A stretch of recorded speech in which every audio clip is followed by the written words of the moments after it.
Are you serious? Calm down. There won't be as many podiums on the debate stages. And that's going to make everybody feel a little more better because it's crazy what's been going on. But anyway, 4 presidential candidates all bowing out of the race in the last 2 days. First of all, Democrat Martin O'Malley, he gone. And as he backs out, so did Republican Governor Mike Huckabee, ended their presidential campaigns after failing to register in the Iowa caucuses. The 2 former governors had banked on a strong showing in the Hawkeye state, but they failed to gain traction against a better funded operations and election seasons, okay? O'Malley never had a chance. Now, Huckabee won Iowa in 2008 and was a serious contender for quite some time. But this time around that he tried, it just never got off the ground. And look, Mike Huckabee is a wonderful man. He really is. I don't know much about Martin O'Malley. I really don't. But we do know that Mike Huckabee has been former pastor, former governor of Arkansas, certainly former host of his own show on Fox News. And he's always generally always on the up for what's righteous and stands for righteousness. So anyway, I think that Mike Huckabee's a really, really a wonderful man, and maybe there's a place for him in somebody's cabinet. It depends who would win this election. So that's one thing to think about, okay? Because he does have some clout and some weight. And he's well respected. Now, last night we have 2 more that fall by the wayside, and that's Rand Paul and Rick Santorum, both Republican candidates.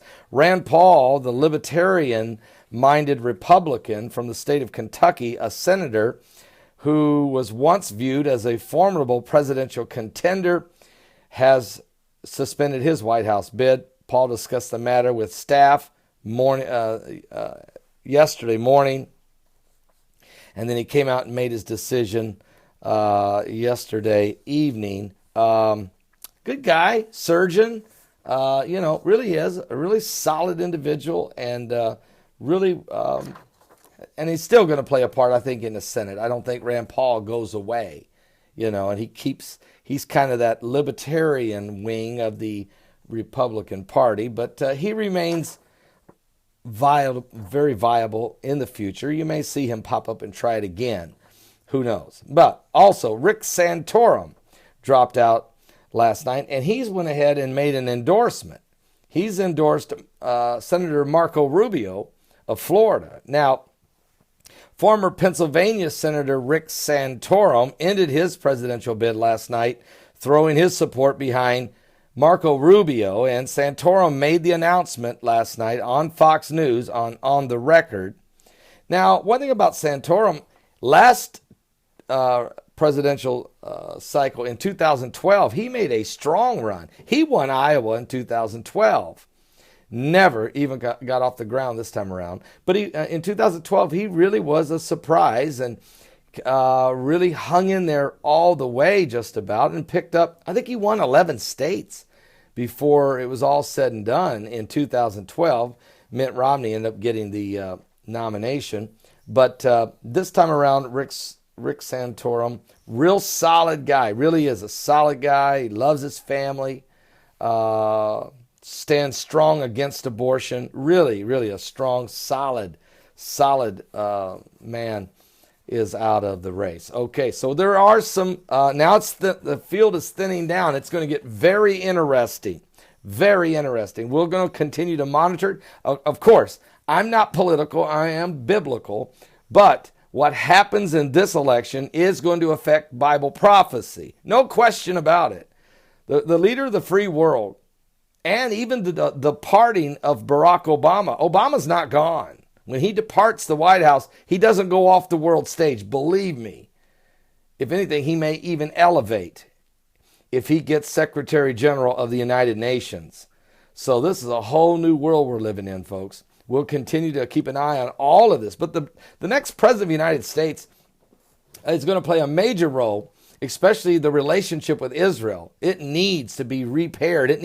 This needs to be shored back up again. There needs to be, seriously, our nation cannot withstand the curse that would fall upon us if we don't fix this and fix it fast. And then we got a whole host of issues that we have to deal with here in America, with the craziness of the stock market right now, the fluctuation of currencies on the world market, the literally loss of our entire manufacturing base that has left and gone abroad that needs to be brought back. We need to secure our borders, no question about that. We have to revisit our immigration policies, no question about that. We got to deal with sleeper cells right here in America. There's no question about that. And there's a whole lot more that has to be done. And spiritually, we need a revival in America. And that doesn't have to come from the White House. That has to come from the body of Christ.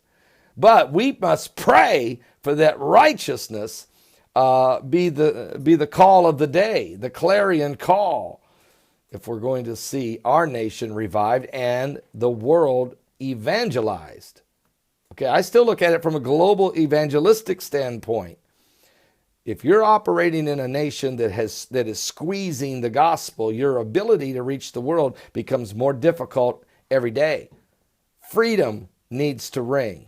We need freedom, and that means landowners need to have the right to own their freedom and own the land without interference from a tyrannical government. Gun owners deserve to own their guns. It is a constitutional right to bear arms. Well, there's a lot we got to talk about. But right now, I want to update you that these four are out of the race, and we'll continue to keep an eye on what goes on going forward. Give your life to Jesus Christ. We're truly living in the last days. Are you serious? Are you saved?